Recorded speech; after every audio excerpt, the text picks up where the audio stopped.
दोस्तों नमस्कार, मैं अजय पत्रकार। स्वागत है आपका। बिहार में चुनाव होने वाले हैं और उसके ओपिनियन पोल भी आने शुरू हो गए।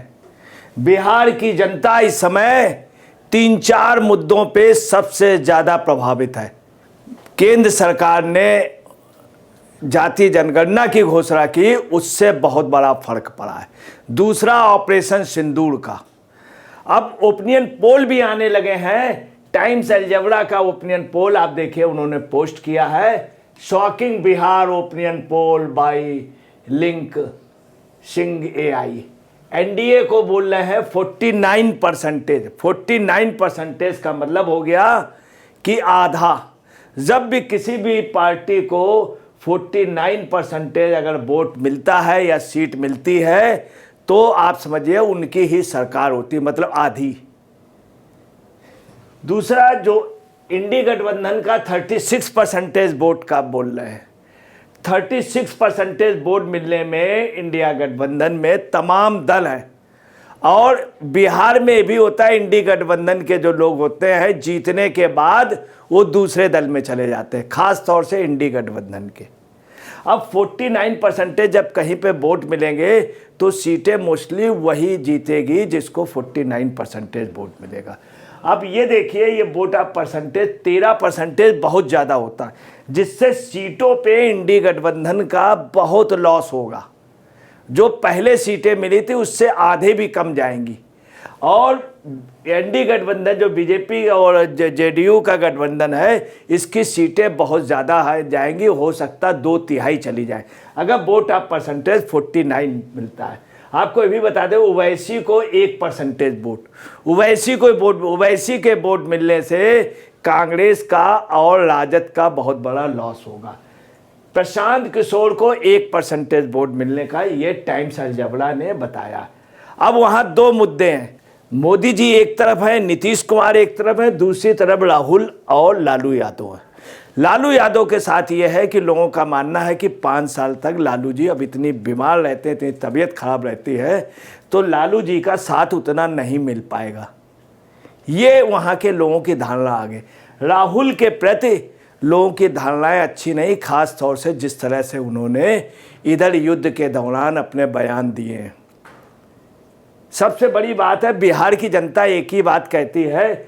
अब राहुल जी कह रहे हैं पीओके चाहिए, तो बिहार के लोग कह रहे हैं आप ही के तो परवान ने पीओके दे दिया था, युद्ध से पहले क्यों नहीं पीओके मांग रहे थे? अभी तक सरकार आपकी थी तो आपने क्यों नहीं किया? जब मनमोहन सिंह के लिए आपने प्रतिवेदन फाड़ दिया था तो आप इसके लिए पीओके के लिए भी संघर्ष करते, तब आप नहीं बोले। इसका भी राहुल की इमेज और लालू की इमेज वहाँ अच्छी नहीं रहेगी। सबसे ज़्यादा जादू मोदी का चल रहा है और साथ में नीतीश कुमार का। क्यों चल रहा है ये भी मैं आपको बताऊंगा। देखिए, इन्होंने सोशल मीडिया अकाउंट में कहा, बिहार में कांग्रेस से जुड़ी हर पार्टी को इससे भी कम वोट मिलेंगे क्योंकि राज्य की जनता अब सही सरकार चुनेगी, इससे विपक्षी दलों की हार का पता चलेगा।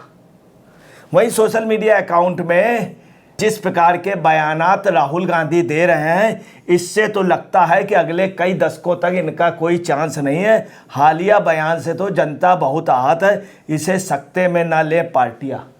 अब यहाँ जो मेन बात आ रही है, चूंकि कांग्रेस सब मैनेज कर देती थी, खास तौर से राजद उनका गठबंधन करा देती थी, बाहर से फाइनेंस हो जाता था, जहाज़ों से लोग आ जाते थे, पूरा वो चुनाव का संचालन धन बल बाहुबल हर एक बल से कर देती थी। अब कांग्रेस उतना इंटरेस्ट नहीं लेगी, ना सोनिया जी इंटरेस्ट लेगी, ना प्रियंका जी ले, चूँकि बिहार उनके लिए सूखा प्रदेश हो गया है कांग्रेस के लिए। अच्छा, कांग्रेस के नेताओं की इमेज भी वो बिहार में नहीं रह गई। अब देखिए दूसरी क्या बात आ रही है, नेता की जब चुनाव की बात आती है तो लोग राजद को पसंद नहीं कर रहे हैं। नीतीश सरकार का काम कैसा है, इस पे जब सर्वे हुआ तो आपको बतलाना है, वोटर्स ने किया अभी थोड़े दिन पहले, तो संतुष्ट लोग 65% हैं नीतीश कुमार के साथ और असंतुष्ट सिर्फ 34% है। मगर जो असंतुष्ट है वो राजद के साथ नहीं है, ये एक बात है, वो बटे हुए हैं। अब आप देखिए जो 34% है नीतीश से नहीं, तो उनका ये कहना है कि हम सम्राट चौधरी, उपेंद्र कुशवाहा, ताजुब की बात ये देखिए, मतलब वो भी राजग के फेवर में जा रहा है। सरकार किसकी बनेगी? बीजेपी की। ये आम लोगों की वहाँ फीलिंग है। जादू वहाँ पे मोदी जी का और नीतीश कुमार का। अब मेन बात कहाँ से आ रही, क्या प्रमुख मुद्दा हो गया? आपको बता रहे प्रमुख मुद्दा वहाँ पे हो गया है ऑपरेशन सिंदूर। ऑपरेशन सिंदूर, आपको बतला दें कि सिंदूर का सबसे ज़्यादा जो प्रचलन है वो बिहार और बंगाल में। वहाँ सिंदूर खेला होता है, सिंदूर दान दिया जाता है। महिलाएं कहीं अगर जाती हैं तो सिंदूर भी दान देती है। सिंदूर की सबसे ज़्यादा वैल्यू बिहार में है और बंगाल में। अब जो ऑपरेशन सिंदूर हुआ, ये मैसेज महिलाओं के इतना घर कर गया है कि आपको बतला रहे हैं बीजेपी की और नीतीश की जीत होने की जो मुख्य वजह थी, वहाँ के महिलाओं को साइलेंट वोट जाता था। अब वो वोट बहुत ज़्यादा जाएगा और जातिवाद से उठ करके जाएगा। आपको बता दें 50% वहाँ महिलाएं हैं बिहार में। कई जगह महिलाएं जो हैं 46% है, कहीं 45 है, कहीं 43 है, मगर बिहार में 50% महिलाएं। आप सिंदूर के नाम पे सभी महिलाएं एक हैं। ये बहुत बड़ा बेनिफिट बीजेपी को और नीतीश कुमार को जा रहा। ये वोट जो है महिलाओं का, आप समझ लीजिए लगभग 50 में से महिलाओं का, आपको बतला रहे हैं लगभग 40% वोट महिलाओं का बीजेपी और जदयू में जाएगा। दूसरी वजह क्या है, वहाँ पर 66% जो वोट है वो पिछड़े वर्ग का है। 66% है, पिछड़ा, अति पिछड़ा और सामान्य पिछड़ा 66%। इसमें क्या है, इसमें जो सबसे बड़ी तोड़ हुई है वो ये है यादव समाज। यादव समाज। दूसरा जो है वो है कुशवाहा समाज और तीसरा है कुर्मी समाज। अब यहाँ क्या हुआ है, यादव समाज जो है वहाँ का वोट ऑफ परसेंटेज सबसे ज़्यादा है, सभी जातियों में जाता है। आपको मैं ये भी बतला दूँ, यादव का वोट ऑफ परसेंटेज वहाँ पर जो है वो 14% है।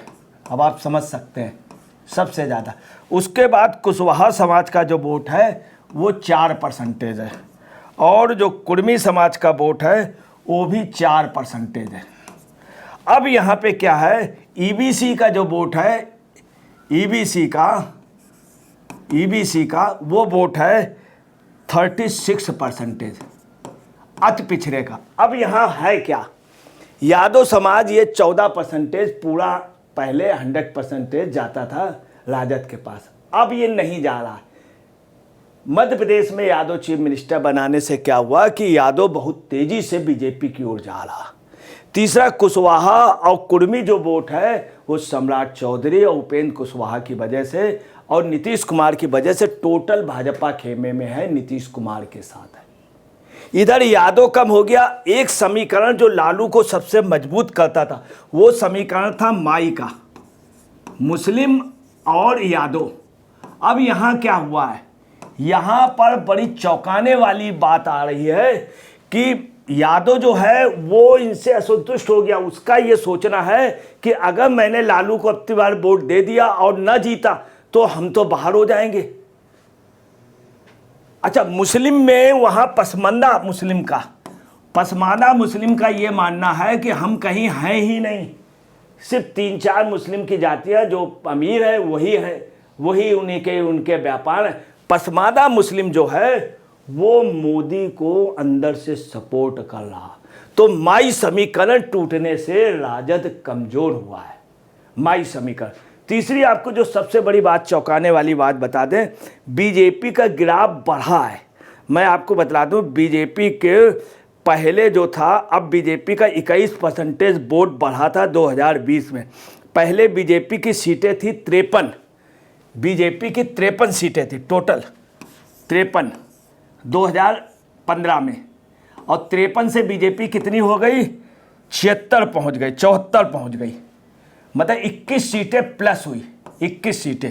वहीं पे राजद की क्या पोजीशन हुई, आरजेडी जो सबसे बड़ी पार्टी थी 80 सीटें थी, 80 से 75 सीटें 2020 में मिली थी। इसका मतलब राजद का ग्राफ डाउन हो रहा है, बीजेपी का बढ़ रहा है। वहीं कांग्रेस का ग्राफ बहुत बुरी तरीके से डाउन हो रहा है। ये फायदा बीजेपी को जा रहा है। तीसरी वहां जो सबसे चौंकाने वाली बात आ रही है कि ओवैसी वहां पे लड़ेंगे कम से कम 30 सीटों पे, और प्रशांत किशोर की स्थिति मजबूत है। कांग्रेस का टोटल वोट प्रशांत किशोर को जा रहा, आप नोट कर लीजिए। प्रशांत वहां पर 243 सीटों में प्रशांत किशोर लगभग 80 मुस्लिम को लड़ाएंगे, जिससे राजद का बहुत बड़ा नुकसान होगा। इस आपको बताना है, शतरंज की बिसात में बीजेपी गुट जो है क्लीन स्वीप हो जाएगा। दोस्तों नमस्कार, मैं अजय पत्रकार।